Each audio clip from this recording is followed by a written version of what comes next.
Good morning बच्चों।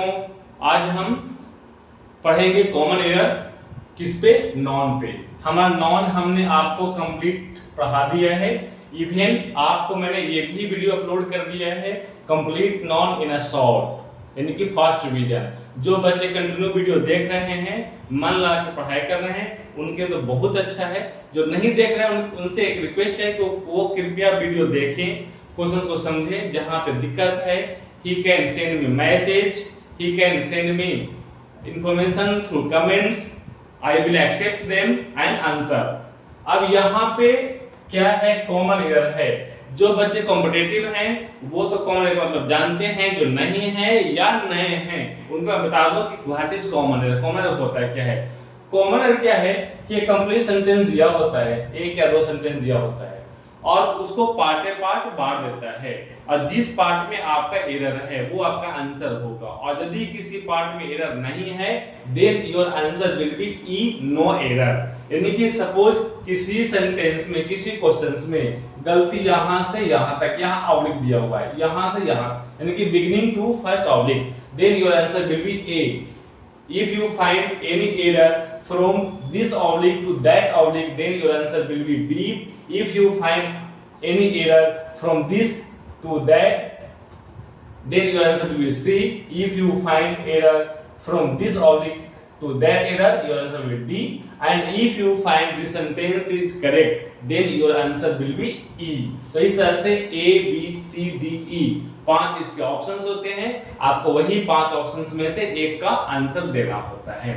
तो अब हम बारी बारी से 10 क्वेश्चंस में दिया है, इसका नाम रखा है नॉन कॉमन एरर 1। इसका मतलब है कि आपको हम कॉमन एरर सेकंड पार्ट भी कराएंगे, थर्ड पार्ट भी कराएंगे, और हम कोशिश करेंगे कि 8 से 10 वीडियो हम सिर्फ क्वेश्चंस पे, ताकि नॉन बिल्कुल जब आपने पढ़ लिया तो आपको नॉन में कोई हरा ना सके, नॉन की आपके पास कंप्लीट नॉलेज हो जाए। I will try for that. तो क्वेश्चन नंबर 1 देखता हूं। One of the problem with me is that I do not come in time। यहाँ के इसमें कहाँ गलती है या गलती नहीं है, ढूंढते हैं। One of the problem, this is the error। याद कीजिए मैंने नॉन का करेक्ट यूज बताया था कि वन ऑफ के बाद आने वाला नॉन हमेशा क्या होंगे, प्लूरल होंगे।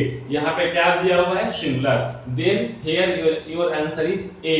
Question number 2, all the boys students of this college are advised to sit in the boys common room। ध्यान याद कीजिएगा, मैंने ये बताया था कि कुछ कंपाउंड नाउन्स ऐसे होते हैं जिसके सिर्फ मेल वर्ड का प्लूरल बनाने से वह कंपाउंड वर्ड प्लूरल बन जाता है। यहाँ पे बॉयज नहीं होगा, क्या होगा, बॉय होगा। This is the error. Then your answer is A. Question number 3, the majority of the man teachers are persuading the principal to consider their demands। इसमें क्या है, मैंने ये बताया था नॉन के कॉमन एरर में कि कुछ कंपाउंड वर्ड्स ऐसे होते हैं जिसके दोनों ही वर्ड को प्लूरल बनाने से वह कंपाउंड वर्ड प्लूरल बनता है। तो यहाँ मैन का मेन करना पड़ेगा, क्यों, क्योंकि यहाँ टीचर्स है। Then your answer is again A. Next question number 4, he said that he always kept in his pocket a bundle of 100 rupee notes। यहाँ पे कहाँ गलती है, रुपीज नहीं होंगे, रुपी होंगे। Then your answer is D. क्यों, क्योंकि a bundle of 100 rupee notes। Next question number 5, she gave me 2 important informations I had been waiting for the previous 2 months। तो यहाँ पे कहाँ गलती है, यहाँ गलती इन्फॉर्मेशंस में। देखिए ये नॉन का नंबर से क्वेश्चन है। कहाँ से है, नॉन का नंबर से।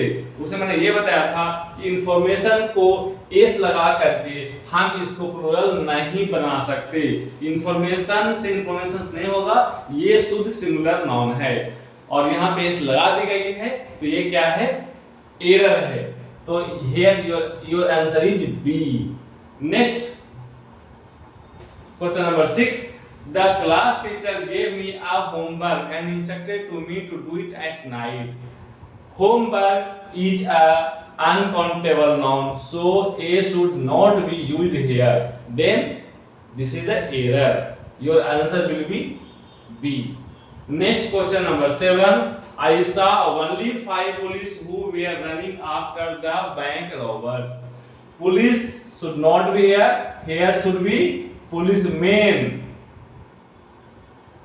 policeman, पुलिस का सिंगुलर पुलिसमैन होता है और पुलिस का प्लूरल पुलिसमैन होता है।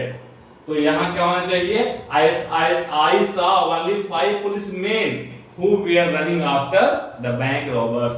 Then your answer is again B. Next question number 8. The wall of this magnificent building is 50 feet high and its painting are very striking. इसमें sentence में कहाँ एरर है, 50 के बाद जो नॉन आएगा वो क्या होगा, प्लूरल। तो यहाँ पे फुट नहीं होगी, क्या होगी, फिट होंगे। और ये किस पार्ट में आते हैं, इस ऑब्लिक से इस ऑब्लिक के बीच में होता है और इस ऑब्लिक में क्या आता है, C. Then your answer is C. Next rule number 9, words poetry is characterized by the subtle description of the beauty and liveliness of nature. Poetries को हम कभी भी प्लूरल नहीं बना सकते, ये पोएट्री ही रहता है। सीनरी हो गया, पोएट्री हो गया। नाउन का नंबर देखिए, ये मैं नाउन का नंबर भी पढ़ाया था, साथ में नाउन का करेक्ट यूजेज में भी मैंने बताया था। ध्यान दीजिए, दोबारा रिवाइज कीजिए, बार बार वीडियो देखिए। इसलिए तो मैंने अपलोड कर दिया YouTube पे, ताकि जिस बच्चे को दिक्कत हो रहा हो समझने में, एक बार नहीं अनेकों बार देखिए, 2 बार देखिए, 4। और मैंने इसलिए छोटी छोटी वीडियो और पार्ट में सब टॉपिक्स वाइज हमने बनाया है, ताकि आपका ज्यादा टाइम वेस्ट भी ना हो। जहां आपको प्रॉब्लम हो रही है, जिस पार्ट में प्रॉब्लम हो रही है, you can revise, you can see again and again. Then your answer of the question number 9 is again A. Next and last question number 10. When you see his offsprings, you can't believe that he is above 70. यहाँ पे offsprings नहीं होगा, क्या हो जाएंगे, offspring होंगे। Then your answer is B.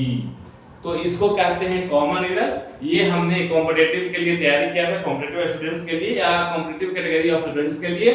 और इस तरह से हम कोशिश करेंगे कि बहुत सारे वीडियो हम नॉन के एक्सरसाइज पे डालेंगे, ताकि सारे कैटेगरीज के बच्चों को फायदा हो।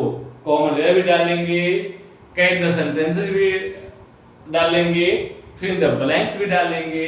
मतलब कहने का मतलब ये है कि आपको किसी भी तरह से हो सके, आपको हमें इंग्लिश में स्ट्रॉन्ग करनी है। और निश्चित है इंग्लिश पढ़ना है तो ग्रामर जर्नी के थ्रू पढ़िए, surely you will get knowledge.